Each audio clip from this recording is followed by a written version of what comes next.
अस्सलामुअलैकुम। आज हम चैप्टर नंबर 7 के प्रॉब्लम सॉल्व करने जा रहे हैं। तो चैप्टर नंबर 7 की प्रॉब्लम को सॉल्व करने के लिए हमें जो फार्मूला चाहिए वो मैंने यहाँ लिख दिए हैं, वो आप देख भी सकते हैं। पहला जो फर्स्ट फार्मूला हम यहाँ पे यूज़ करेंगे वो है AC = v²/r। यहाँ पे A क्या है, यहाँ पे A एक्सेलरेशन है, सेंट्रीपिटल एक्सेलरेशन, V वेलोसिटी है, R क्या है, रेडियस है। ठीक है। सेकंड फार्मूला जो हम यहाँ पे यूज़ करेंगे वो है F = mv²/r। F यहाँ पे क्या है, हमारे पास फोर्स है, सेंट्रीपिटल फोर्स है ये, m मास है, v वेलोसिटी है और r क्या है, रेडियस है। ओके। थर्ड फार्मूला जो हम यहाँ यूज़ करेंगे वो है F = Gm1m2/r²। F यहाँ पे फोर्स है, G ग्रेविटेशनल कांस्टेंट है, m1 क्या है, m1 एक मास है, m2 जो है सेकंड मास है, r यहाँ पे क्या है, रेडियस है। और यहाँ पे जो G है वो क्या है, वो ग्रेविटेशनल कांस्टेंट है और उसकी जो वैल्यू वो है वो क्या है, वो कांस्टेंट होती है। ठीक है। तो जब हम आगे इसको सॉल्व करेंगे तो हम वहाँ पे जो है इसको देख लेंगे कि क्या है। ओके। अब हम स्टार्ट करते हैं प्रॉब्लम नंबर 7.1 से। तो देख लेते हैं प्रॉब्लम नंबर 7.1 में क्या लिखा है। फर्स्ट प्रॉब्लम यहाँ पे है, at what speed must an object travel in a circle of radius 2 metre to experience a centripetal acceleration of 9.8 metre per second squared. मतलब वो कह रहे हैं कि कितनी स्पीड, मतलब कितनी वेलोसिटी से किसी भी ऑब्जेक्ट को क्या करना पड़ेगा, मतलब ट्रेवल कर रहा होगा वो कहाँ पे, एक सर्कल, एक कोई भी गोल दायरा लाइक चौरंगी टाइप कोई रास्ता है, वहाँ पे क्या है, उसका जो रेडियस है वो 2 मीटर है। तो वहाँ पे जो एक्सेलरेशन प्रोड्यूस हो रहा है, सेंट्रीपिटल एक्सेलरेशन जो प्रोड्यूस हो रहा है वो है 9.8 मीटर/सेकंड²। और हमें क्या करना है, हमें फाइंड करना है कि वहाँ पे उसकी कितनी स्पीड होगी, मतलब उसकी वेलोसिटी कितनी होगी, हमें यहाँ पे वो फाइंड करना है। तो सेंट्रीपिटल एक्सेलरेशन क्या होता है, जब भी कोई गोल चौरंगी टाइप रास्ता हो या कोई गोल सर्कल वगैरह हो, तो वहाँ पे जो एक्सेलरेशन प्रोड्यूस होता है वो कहलाता है सेंट्रीपिटल एक्सेलरेशन। ठीक है। तो हम इसका जो है डेटा बना लेते हैं। हमें रेडियस गिवन है 2 मीटर और हमें जो है सेंट्रीपिटल एक्सेलरेशन गिवन है 9.8 मीटर/सेकंड²। और हमें यहाँ पे जो है स्पीड या फिर वेलोसिटी मतलब वो फाइंड करना है। तो बना लेते हैं इसका डेटा।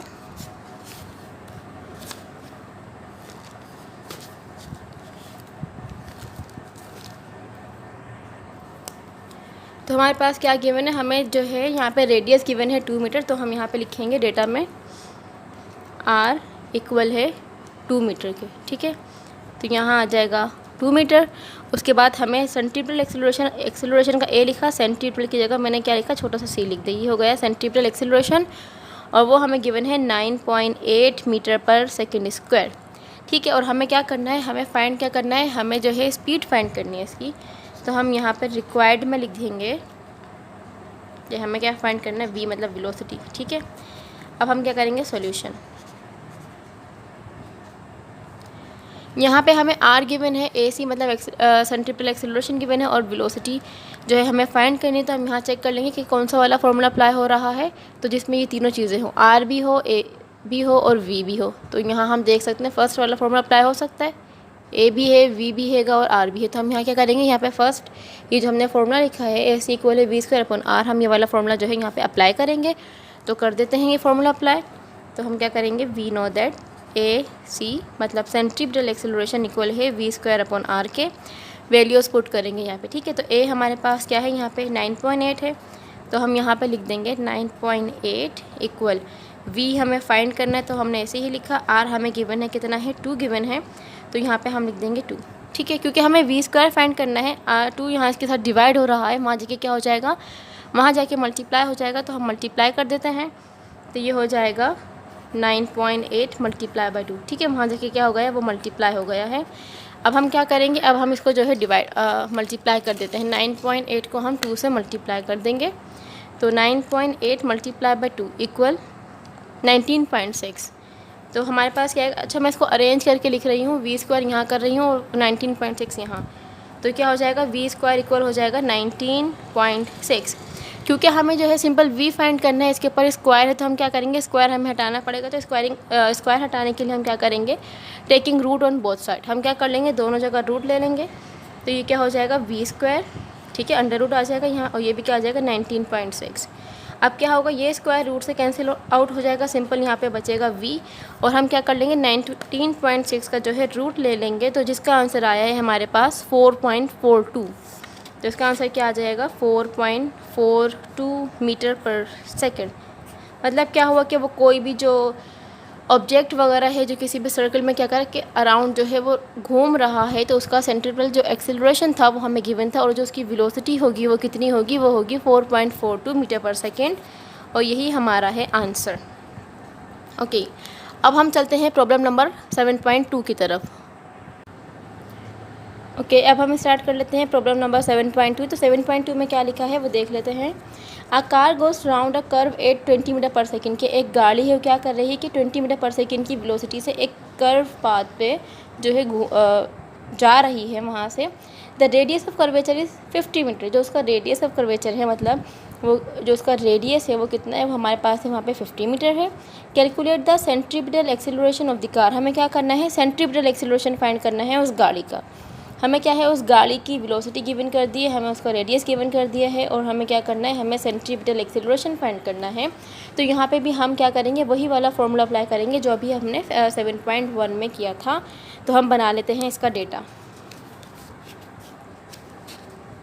तो डेटा में हमें क्या क्या गिवन है, यहाँ पे हमें क्या गिवन है, उसकी वेलोसिटी गिवन थी गाड़ी की जो कि है 20 मीटर पर सेकेंड। ठीक है, तो यहाँ पे हम लिख देंगे डेटा में v इक्वल है, मतलब वेलोसिटी हमारे पास कितनी है 20 metre per second.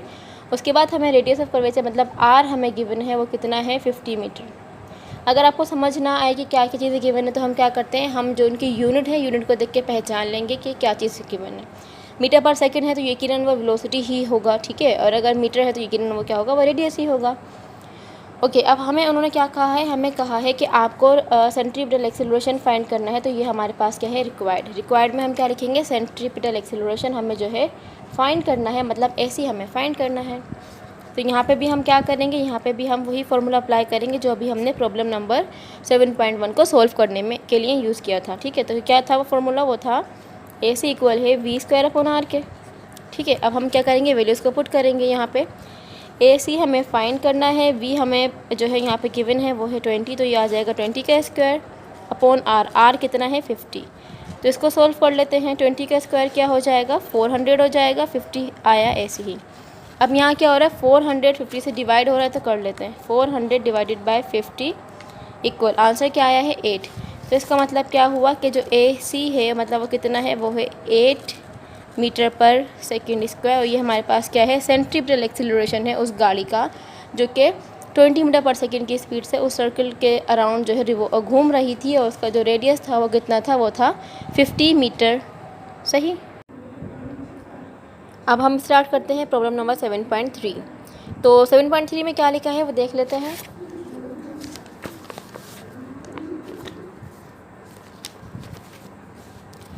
A proton of mass 1.67 exponent -27 kg is moving in a circle of radius 100 cm। एक प्रोटॉन है, उसका मास कितना है, उसका मास है 1.67 एक्सपोनेंट -27 kg, और वो क्या कर रहा है, वो जो है घूम रहा है, मतलब क्या कर रहा है, moving in a circle of radius. जिस ऑर्बिट में वो घूम रहा है उसका जो रेडियस है वो कितना है, वो है 100 centimetre. An electromagnet applies a force of 1 exponent -12 newton. और क्या हुआ है कि वहाँ पे जो है एक फोर्स अप्लाई हो रही है, उसके ऊपर एक फोर्स लग रही है, वो फोर्स कितनी है, वो है 1 exponent -12 Newton, directed towards the centre of the circle. और कहाँ लग रही है, वो सेंटर की तरफ लग रही है। ठीक है, अब क्या करना है, what is the velocity of the proton, उस प्रोटॉन की वेलोसिटी कितनी होगी। हमें क्या कहा गया है, ये हमें यहाँ पे ये कहा गया है कि एक प्रोटॉन है जो कि क्या कर रहा है, एक सर्कल के एक ऑर्बिट में अराउंड जो है वो रिवॉल्व कर रहा है। ठीक है, अब जिस सर्कल के अराउंड या जिस ऑर्बिट में वो रिवॉल्व कर रहा है उसका रेडियस इन्होंने हमें दे दिया है, वो है 100 सेंटीमीटर।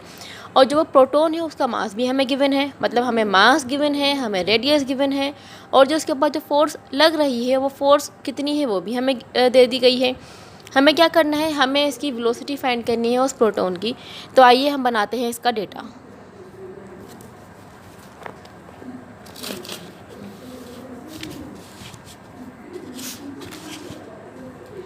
तो क्या क्या गिवन था लिख लेते हैं। यहाँ पे हमें गिवन है उसका मास, प्रोटॉन का मास गिवन है, तो वो कितना था वो लिख लेते हैं। m इक्वल है 1.67 एक्सपोनेंट -27 kg। ठीक है, आगे क्या था, of in a circle of radius 100 centimetre, और जो हमें यहाँ पे रेडियस है वो कितना है यहाँ पे 100 सेंटीमीटर है। ठीक, उसके बाद क्या है, हमें फोर्स गिवन है, फोर्स को हम F से डिनोट करते हैं। फोर्स हमें यहाँ कितनी गिवन है, फोर्स हमें गिवन है 1 एक्सपोनेंट 10⁻12 न्यूटन। सही, और हमें क्या फाइंड करना है, हमें फाइंड करना है कि उसकी वेलोसिटी कितनी होगी। तो हम रिक्वायर्ड में यहाँ क्या लिखेंगे, रिक्वायर्ड में हम लिखेंगे वेलोसिटी, मतलब v हमें क्या करना है, फाइंड करना है। तो ये हमने बना लिया है डेटा, और डेटा बनाने के बाद हम सबसे पहला काम ये करेंगे कि हम इनकी यूनिट चेक करेंगे, क्या सारे यूनिट SI यूनिट के हैं या नहीं। अगर वो SI यूनिट में है तो ठीक है, अगर SI यूनिट में नहीं होंगे तो हमें कन्वर्ट करने पड़ेंगे। ठीक है, मास का SI यूनिट तो kg होता है, ये ठीक है। रेडियस मतलब कोई ना कोई वो डिस्टेंस है, और डिस्टेंस का जो यूनिट होता है वो होता है मीटर, लेकिन यहाँ क्या है, यहाँ सेंटीमीटर है। तो इसका मतलब ये है कि इस सेंटीमीटर को हमें मीटर में कन्वर्ट करना पड़ेगा। तो मीटर में छोटा, सेंटीमीटर छोटा है, मीटर बड़ा है, तो छोटे से बड़े में जाने के लिए हम क्या करते हैं, हम डिवाइड करते हैं। तो हम क्या कर देंगे, 100 को डिवाइड करेंगे 100 से, तो आंसर आएगा 1 मीटर। हमने 100 से क्यों किया है, क्योंकि हमें पता है 1 मीटर में 100 सेंटीमीटर होते हैं। तो छोटे से बड़े में आने के लिए हमने क्या किया है, हमने डिवाइड कर दिया। और किससे डिवाइड कर दिया, 100 से डिवाइड कर दिया। ओके, फोर्स तो न्यूटन में ही होती है। अब हमें क्या करना है, हमें वेलोसिटी फाइंड करनी है। m गिवन है, r गिवन है, f गिवन है। तो यहाँ पे हम कौन सा वाला फॉर्मूला अप्लाई करेंगे, देख लेते हैं। अब आप यहाँ देखिए, यहाँ पे मैंने जो है ये फॉर्मूला आपको शुरू में ही लिख के दिखा दिए थे।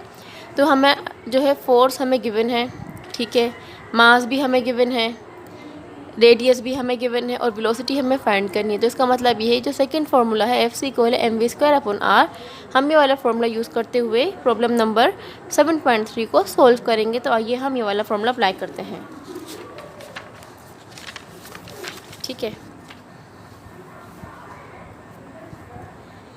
अब क्या है, फार्मूला क्या है, we know that FC = mv²/r।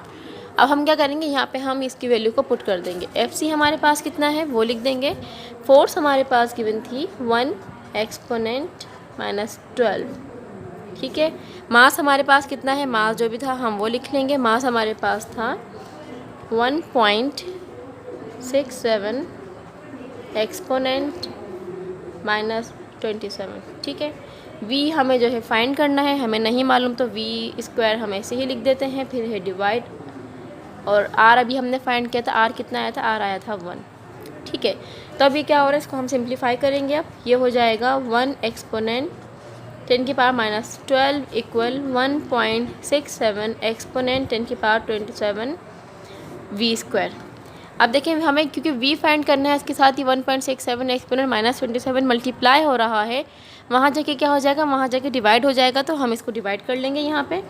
तो ये हो जाएगा 1 एक्सपोनेंट 10⁻12 डिवाइडेड बाय 1.67 एक्सपोनेंट 10⁻27, ठीक है। और ये इक्वल हो जाएगा v² के।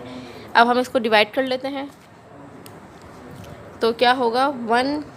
अच्छा, तरीका क्या है मैं आपको बता दूं, बच्चे यहाँ बहुत जो है मिस्टेक करते हैं, किस तरीके से हमें करना है वो आप देख लें। यहाँ क्या लिखा है, 1 है, हम 1 प्रेस करेंगे, उसके बाद मल्टीप्लाई का साइन हम नहीं करेंगे, बल्कि हम क्या करेंगे, हम एक्सपोनेंट का साइन जो होता है, जिस पे ऐसा लिखा होता है ना x, ऐसा होता है मल्टीप्लाई 10⁻x है, तो हम ये वाला प्रेस करेंगे।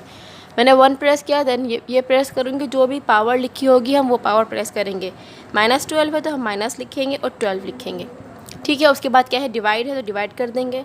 फिर नीचे क्या लिखा है 1.67। फिर देखें, मैं क्या करूँगी, मैं एक्सपोनेंट का बटन प्रेस करूँगी। मैंने क्या, एक्सपोनेंट, और पावर कितनी है -27। इसको हम कर लेंगे इक्वल। तो आंसर कितना आया हमारे पास, 5.988 एक्सपोनेंट 14। ये हम लिख लेते हैं। अच्छा, मैं अरेंज करके लिख रही हूँ, v² यहाँ कर रही हूँ, जो आंसर आया उसे मैं वहाँ कर रही हूँ, ठीक है।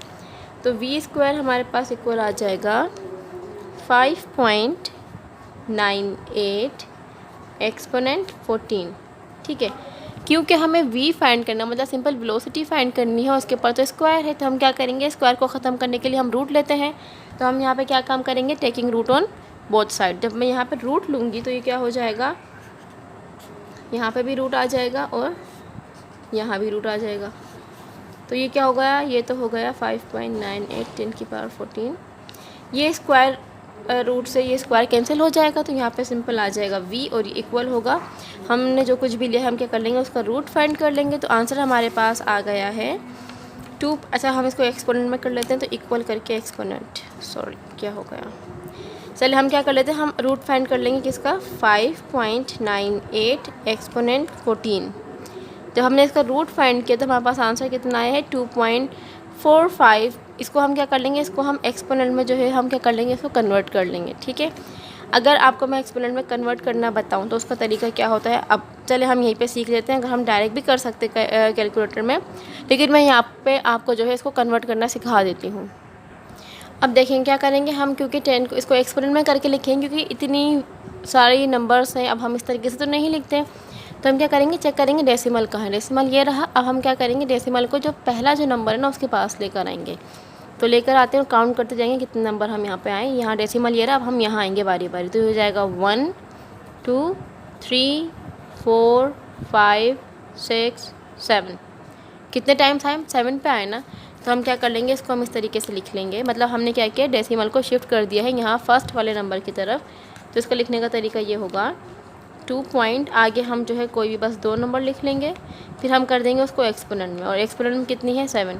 7 क्यों लिखा, क्योंकि हम कितना है 7 टाइम्स हम यहाँ पे आगे आए हैं, तो ये क्या हो जाएगा 2.4। जो भी कोई नंबर है वो 2 नंबर ऐसे ही लिख देंगे, फिर जो जितने टाइम्स हम आगे आएंगे उतनी जो है उसकी पावर आ जाएगी, और ये हमारे पास है मीटर पर सेकंड। या अगर आपको ये तरीका मुश्किल लग रहा है तो हम क्या करेंगे, इसी कैलकुलेटर में मेरे पास ये आंसर आया था ना, तो आपके पास ENG का एक बटन दिख रहा होगा कैलकुलेटर में, अगर आप इसको प्रेस करेंगे ENG तो देखें डायरेक्ट आ गया, ठीक है। तो हम क्या करेंगे, ये हमारे पास हो गया है आंसर।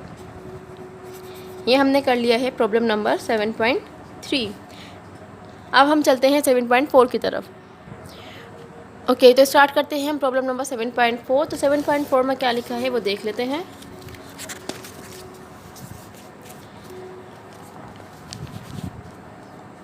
आ स्ट्रिंग 2 मीटर लॉन्ग, एक स्ट्रिंग है, मतलब कोई धागा रस्सी टाइप, ठीक है, कोई स्ट्रिंग है हमने ले लिया है जो कि क्या है 2 मीटर लॉन्ग है। वो is use to wire 200 gram stone in horizontal circle at a speed of 2 metre per second, find tension in string. हमने क्या किया है कि एक जो है यहाँ पे एक पत्थर है जिसका ग्राम जो इसका मास कितना है, जो 200 ग्राम है उसका मास, उसे हमने क्या किया है एक स्ट्रिंग के साथ बांध लिया है, और हम उसे क्या कर रहे हैं, उसे हम 2 मीटर पर सेकेंड की वेलोसिटी से उसको हम गोल घुमा रहे हैं। वो ये कह रहे हैं कि अब आप ये बताइए कि स्ट्रिंग के अंदर जो टेंशन पैदा होगी वो कितनी होगी, हमें वो बतानी है। तो देखेंगे क्या कह रहे हैं, ये है क्या चीज़, ये सब आपने आई डोंट नो किया है या नहीं किया है, लेकिन अक्सर जो है बच्चे ये करते हैं कि क्या करते हैं कि एक फॉर एग्जाम्पल समझे आप, मेरे पास ये पत्थर है, ठीक है, इसको मैं क्या करूँगी, एक स्ट्रिंग या धागे या रस्सी वगैरह से मैं बांध लूँगी। बांध के क्या करूँगी, इसको मैं गोल गोल घुमाऊंगी। देखा होगा आपने, हम गोल गोल घुमाते हैं, पत्थर बांध देते हैं किसी भी रस्सी या धागे वगैरह से, उसको हम क्या करते हैं यूँ ही गोल गोल घुमाते हैं। और स्पीड में जब हम इसको गोल गोल घुमाएंगे तो क्या होगा, आपको एक फ़ोर्स लग रही, ऐसा लगेगा कि एक फ़ोर्स लग रही है जो कि यहाँ इस स्ट्रिंग के ऊपर लग रही होगी, ठीक है। तो क्या होगा, वो जो फोर्स है ना, वो फोर्स कहलाती है टेंशन। क्या कहलाती है, टेंशन। टेंशन क्या होती है, मतलब वो फोर्स जो किसी भी स्ट्रिंग पे, कोई रस्सी हो, कोई धागा हो, कोई इस टाइप की चीज़ें होती हैं, अगर उसके ऊपर कोई फोर्स लग रही होती है, कोई फोर्स एक्सर्ट हो रही होती है, तो वो फोर्स कहलाती है टेंशन। तो यहाँ पे इन्होंने क्या किया है, एक पत्थर लिया है, पत्थर को जो है इन्होंने एक स्ट्रिंग से बांध दिया है, समझेंगे स्ट्रिंग है, ठीक है। यहाँ पे आगे मेरे जो है पत्थर लगा हुआ है। अब क्या कर रही हूँ, मैं इसको गोल गोल घुमा रही हूँ। अब जब मैं इसको गोल गोल घुमाऊँगी तो ठीक है, अब इस पत्थर का हमें इन्होंने वेट मास दे दिया है, ठीक है। ये स्ट्रिंग कितनी इस लेंथ है, इसकी कितनी लॉन्ग है, ये इन्होंने हमें गिवन कर दिया। और जिस वेलोसिटी से मैं इसको गोल गोल घुमा रही हूँ वो वेलोसिटी इन्होंने हमें गिवन कर दी है। अब क्योंकि उस पत्थर की वजह से जो फोर्स इसके ऊपर लग रही होगी, इस स्ट्रिंग के ऊपर, हमें जो है वो फाइंड करनी है। वो जो फोर्स है वो कहलाती है टेंशन, ठीक है। एक तो इस तरीके से लगती है, या आप इसकी एग्जांपल ऐसे समझें कि जब हम काइट, देखा हो पतंग है ना, अगर किसी ने उसको उड़ाई हो, फ्लाई किया हो उस काइट को, तो क्या होता है जब हम जो काइट है वो हाइट पे जाती है तो हम क्या करते हैं, हम उसको यूँ पीछे की तरफ खींचते हैं। तो वो जो रस्सी, जो धागा होता है जिससे वो पतंग जुड़ी हुई होती है, उस पर आपने देखा होगा वो एक फोर्स, ऐसा लगता है कि उसके पास कोई ना कोई फोर्स है। जब वो ज़मीन पे होती है, हमारे हाथ में होती है, तो बिल्कुल कुछ हमें पता नहीं होता, लेकिन जैसे ही वो ऊपर हवा में जाती है तो उस पर क्या करते हैं, एकदम से वो भारी भारी सा हमें फ़ील होता है। जब जितनी ज़्यादा हाइट पे जाएगी उतनी जो है वो हमें क्या होती है, भारी भारी सी फील होती है। और जब हम उसको अपनी तरफ खींचते हैं तो आपने देखा होगा बहुत भारीपन एक महसूस होता है, ठीक है। तो वो जो फोर्स हो रही होती है ना, जो फोर्स वो लग रही होती है उस स्ट्रिंग पे या उस धागे पे, तो वो क्या कहलाती है, वो कहलाती है टेंशन। तो इस तरीके से हमें क्या करना है, यहाँ पे जो है पत्थर का हमें अब डेटा बना लेते हैं यहाँ इसका। तो हमें क्या क्या गिवन है, वो जो पत्थर हमने यूज़ किया है उसका हमें मास गिवन है। वो मास कितना है यहाँ पे, वो है 200 ग्राम, ठीक है। अच्छा, और उन्होंने क्या गिवन किया, जो वो स्ट्रिंग जो उन्होंने यूज़ किया है वो उन्होंने लिया है 2 मीटर। तो क्योंकि वो एक हमारे पास लेंथ है उसकी, तो यहाँ मैं आर लिख दूँ, ठीक है, क्योंकि उसकी लेंथ है। अच्छा, हमने रेडियस क्यों लिखा ये भी देख लें। मैंने कहा ये पत्थर है, ये इसकी टोटल लेंथ है उस स्ट्रिंग की। अब जब मैं इसको गोल घुमाऊँगी तो ये यूँ घूमेगा, सॉरी ऐसे नहीं घूमेगा, ठीक है। ये क्या होगा, ये पूरा जो है ये पूरा राउंड राउंड घूमेगा, ऐसा ही होगा, यूँ गोल गोल घूमेगा इस तरीके से। तो ये वाला जो पार्ट होगा वो क्या कहलाएगा, उसका रेडियस बन जाएगा, ठीक है। तो इस तरीके से हमने ले लिया है, कितना है, आर हमें गिवन है 2 मीटर। बार बार बता रही हूँ, अगर आपको समझ ना आए कि क्या चीज़ गिवन है क्या नहीं गिवन है, तो हम क्या करेंगे, उसको जो यूनिट होता है हम यूनिट को देख के पहचान लिया करेंगे कि हमारे पास यहाँ पे क्या गिवन है, सही। अब हम जिस वेलोसिटी से उसको गोल गोल घुमा रहे थे वो हमें गिवन है, मतलब वी हमें गिवन है कितनी, 2 मीटर पर सेकेंड। अच्छा, अब हमें मास गिवन है, रेडियस गिवन है, वी गिवन है, और उन्होंने हमें कहा है कि आपको क्या फाइंड करनी है, आपको टेंशन फाइंड करनी है। और टेंशन मैंने आपको क्या कहा है, टेंशन एक तरीके से एक फ़ोर्स होती है, ठीक है। क्या होती है, फोर्स होती है। तो यहाँ पे मैं लिख दूँ कि वो क्या है, वो एक तरीके टी हमें फाइंड करना है, मतलब टेंशन हमें फाइंड करनी है। ओके, अब हम क्या कर लेंगे, अब हम यूनिट को चेक कर लेते हैं। अगर सारे यूनिट ऐसा यूनिट में है तो ठीक है, नहीं है तो हमें कन्वर्ट करना पड़ेगा। मास का यहाँ पे है ग्राम, जबकि मास का जो ऐसा यूनिट होता है वो क्या होता है, केजी होता है। तो इसका मतलब ये है कि हमें इसे केजी में कन्वर्ट करना पड़ेगा। और केजी में कन्वर्ट करने के लिए हम क्या करेंगे, मतलब ग्राम से हम आएंगे केजी में। केजी जो है बड़ा यूनिट है और ग्राम क्या है, छोटा यूनिट है। तो छोटे से बड़े में आने के लिए हम क्या करते हैं, जो भी हमें गिवन होता है उसको हम डिवाइड कर देते हैं 1000 से। तो डिवाइड करूँगी, आंसर क्या आएगा, 0.2 kg, ठीक है। तो हमने क्या कर लिया, यहाँ पे जो हमारे पास मास ग्राम में गिवन था उसे हमने केजी में कन्वर्ट कर लिया है। हमें रेडियस गिवन है, हमें वेलोसिटी गिवन है, हमें क्या फाइंड करना है, हमें टेंशन फाइंड करना है, मतलब टी। अब हम देख लेते हैं यहाँ पे कौन सा वाला फॉर्मूला अप्लाई होगा कि जिसके अंदर मास भी हो, रेडियस भी हो, वेलोसिटी भी हो, और टी मतलब फोर्स। टी यहाँ एक फोर्स है ना, तो हम यहाँ देख लेते हैं। देखिए पहले में तो फोर्स नहीं है तो ये नहीं लगेगा। सेकंड चेक कर लेते हैं, फोर्स है, ठीक है। फोर्स हमें फाइंड करनी थी, मास गिवन है, वेलोसिटी गिवन है, रेडियस भी गिवन है। तो इसका मतलब ये है कि जो सेकंड वाला फार्मूला है हम ये वाला फार्मूला अप्लाई करेंगे, क्योंकि जो टेंशन हमें फाइंड करनी है वो असल में क्या है, वो असल में एक फ़ोर्स है, ठीक है। तो हम क्या कर लेंगे, उस फोर्स की जगह हम टी रख देंगे, रख सकते हैं ना, क्योंकि दोनों फोर्स हैं। तो हम यहाँ पे क्या करेंगे, यहाँ पे हम लिखेंगे सॉल्यूशन, ठीक है। तो यहाँ कौन सा फॉर्मूला अप्लाई होगा, यहाँ पे होगा we know that F C equal है mv²/r के, यही होगा। और क्योंकि हमें पता है कि ये जो फोर्स है और वो टेंशन दोनों फोर्स है, मतलब दोनों एक दूसरे के बराबर होंगे, इक्वल होंगे। तो हम यहाँ क्या कर लेंगे, यहाँ पे हम फोर्स की जगह हम टी लिख सकते हैं ना, क्योंकि ये फोर्स है, सेंट्रीपिटल फोर्स है। सेंट्रीपिटल फोर्स का मतलब होता है वो फोर्स जो किसी भी चीज़ को गोल, अगर कोई चीज़ जो है मूव कर रही है, किसी ऑर्बिट के अराउंड जो है वो रिवॉल्व कर रही है, तो अब जो उसके ऊपर फोर्स लग रही होगी वो फोर्स कहलाती है सेंट्रीपिटल फोर्स। और यहाँ पे जो टेंशन जो प्रोड्यूस हुई है वो भी कब प्रोड्यूस हुई है, जब हम उसको गोल गोल घुमा रहे थे। तो इसका मतलब ये होगा कि सेंट्रीपिटल फोर्स जो है वो इक्वल होगी टेंशन के। तो हम क्या कर लेंगे, यहाँ पे इसको रख देंगे टी के इक्वल। एम हमारे पास कितना है, एम हमारे पास है 0.2, वी हमारे पास है 2 का स्क्वायर, आर हमारे पास है 2। हम क्या करेंगे, इसको जो है सिंप्लीफाई कर लेते हैं। तो क्या होगा, 2 का स्क्वायर 4 हो जाएगा। तो मैं क्या करूँगी, यहाँ पे ये 4 हो गया ना, 4 को मल्टीप्लाई कर दूँगी 0.2 से, और फिर वो डिवाइड हो रहा है 2 से, इक्वल। तो इसका आंसर हमारे पास आ गया है 0.4, सही। तो हम यहाँ पे लिख देंगे कि टी इक्वल है 0.4। और अच्छा टी क्या है, यहाँ पे टेंशन है। टेंशन का यूनिट क्या होता है, मतलब फोर्स है ना एक तरीके से। तो फोर्स का यूनिट क्या होता है, न्यूटन होता है। तो इस तरीके से टेंशन का यूनिट भी क्या होगा, न्यूटन होगा। तो क्या किया है कि अगर हम उस पत्थर को जो 200 ग्राम का था उसको अगर हम क्या करेंगे 2 मीटर पर सेकंड की वेलोसिटी से गोल गोल घुमाएंगे तो उसके ऊपर जो टेंशन या जो कोई फोर्स प्रोड्यूस हो रही होगी वो कितनी होगी, वो होगी 0.4 न्यूटन के। और यही हमारा 7.4 का आंसर है।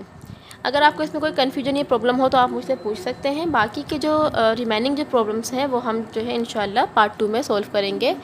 अल्लाह हाफ़िज़।